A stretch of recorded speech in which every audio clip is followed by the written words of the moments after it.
Olá e boas-vindas a mais uma análise. Hoje a gente vai explorar uma fronteira acadêmica absolutamente fascinante. Exatamente aquele ponto onde a literatura cruza com a saúde mental. É um tema incrível que vai com toda certeza mudar completamente a forma como a gente enxerga o simples ato de abrir um livro. Para começar, vamos direto ao ponto com uma provocação. Um livro poderia de fato substituir um remédio? Essa é uma questão super profunda, né? A gente costuma pensar na leitura só como um momento de lazer, ou, na melhor das hipóteses, como uma forma de buscar informação. Mas e se aquelas palavras impressas tiverem uma função muito mais vital e biológica? Pois é, essa é a premissa central de toda a teoria que vamos destrinchar hoje. E o nosso roteiro de hoje é bem direto. 1. O que é biblioterapia? 2. A história da cura literária. 3. Como funciona a teoria. 4. O papel do biblioterapeuta. E 5. Biblioterapia na prática. Então, vamos para a parte 1. O que é a biblioterapia? Focando na definição clínica.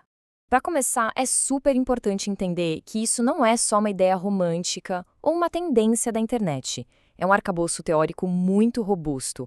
A própria origem da palavra já entrega o jogo. É a fusão do grego biblion, que significa livro, com terapeia, que quer dizer terapia ou cuidado. Ou seja, as próprias palavras já indicam um tratamento da mente.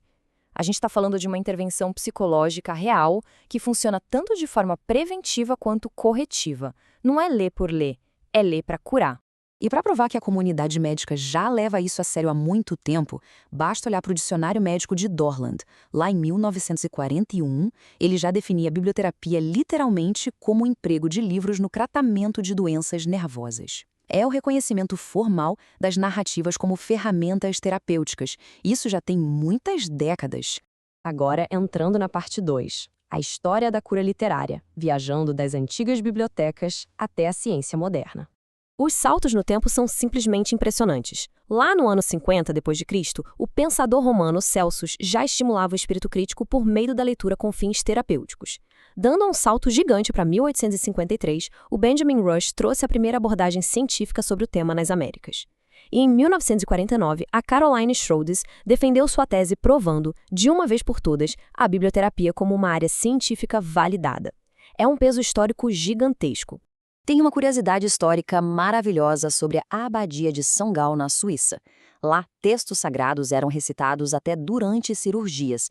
Eles não viam a biblioteca apenas como um depósito puirento de pergaminhos, mas chamavam o lugar de tesouro dos remédios da alma. É uma metáfora belíssima e que resume perfeitamente a essência da coisa. O que nos leva à parte 3. Como funciona a teoria? Vamos entender a mecânica psicológica da leitura. Mas como isso opera exatamente dentro da nossa cabeça? Bom, é como um quebra-cabeça de 4 peças. Primeiro vem a identificação, depois a projeção. O terceiro passo é a catarse e o quarto é o insight. É por causa dessa exata jornada cognitiva que a gente sente aquele alívio enorme, sabe? Aquela sensação de tirar um peso das costas quando um personagem de um livro consegue resolver um problema que, lá no fundo, é o mesmo problema que enfrentamos na vida real. E o grande pulo do gato em tudo isso é a catarse. É nesse instante que rola uma verdadeira descarga de emoções. Sentimentos e ideias que estavam escondidos lá no inconsciente finalmente vêm para a superfície. Na prática, é a mente processando traumas e desafios invisíveis usando o texto como um espelho. Os resultados dessa mecânica mental são super palpáveis. A pesquisadora Alice Bryan documentou isso lá em 1939. Os benefícios incluem o desenvolvimento de maturidade, a manutenção ativa da saúde mental, a prova de que existem, sim, soluções para os nossos dilemas e a coragem para agir de forma construtiva.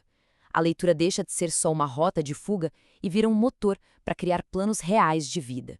Passando agora para a parte 4, o papel do biblioterapeuta, o nosso mediador entre o texto e o leitor. Porque, convenhamos, um livro fechado e esquecido na estante tem as suas limitações. Para que a intervenção chegue no seu potencial máximo, a figura do biblioterapeuta é vital. Ele funciona quase como uma fusão entre um médico e um filósofo. É a pessoa que conecta o vasto mundo dos livros às lutas e angústias específicas de quem está pedindo ajuda. E as ferramentas desse profissional não têm nada de clínicas ou frias. A gente está falando de leitura guiada, contação de histórias e um trabalho junto com psicólogos. Mas a magia mesmo, o momento em que a cura se consolida, acontece no diálogo e na discussão depois da leitura. Não é alguém ensinando de cima para baixo, é uma troca psicológica profunda e extremamente transacional. O que nos traz a nossa parte final, a parte 5, biblioterapia na prática. Vamos conferir as evidências reais. A teoria toda é fantástica, claro, mas a pergunta de $1 milhão é: isso funciona na vida real? E a resposta é um sonoro sim. O Dr. Neil Froud, um psicólogo clínico do Reino Unido, levantou dados que mostram que a prescrição de livros pode ser tão eficiente para tratar a depressão quanto os antidepressivos tradicionais. A diferença brutal aqui é que a leitura tem eficácia comprovada, sem aqueles efeitos colaterais super pesados da medicação química.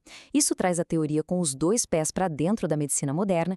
E levando isso para um cenário ainda mais sensível, temos estudos feitos em ambientes hospitalares, como projetos incríveis com crianças internadas.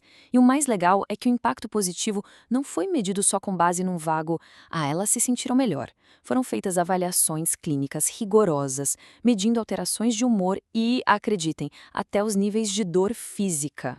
As transformações relatadas nesses dados são impressionantes. Crianças que antes da intervenção biblioterapêutica estavam agitadas passaram para um estado de calma. A tristeza, literalmente, deu lugar à alegria. É uma conclusão empírica maravilhosa, que prova por A mais B que as palavras têm sim o poder de alterar não só o humor, mas o nosso estado fisiológico. E quando a gente olha para o quadro completo, a melhora emocional acompanha diretamente uma diminuição super expressiva nas queixas de dor. O sucesso é medido de forma totalmente objetiva. A literatura agiu, de fato, como um remédio para a mente e um analgésico para o corpo. Então, para amarrar tudo isso, a beleza e a força desses dados nos deixam com a seguinte reflexão. Qual livro será que já funcionou como terapia na nossa vida no passado, mesmo sem a gente perceber? E pensando no futuro e na loucura do mundo moderno, quais histórias ainda não escritas estão por aí, só aguardando para curar as próximas gerações? Fica o convite para olharmos para os livros não só como papel e tinta, mas como verdadeiros abrigos de cura. Muito obrigado por acompanharem essa explicação de hoje.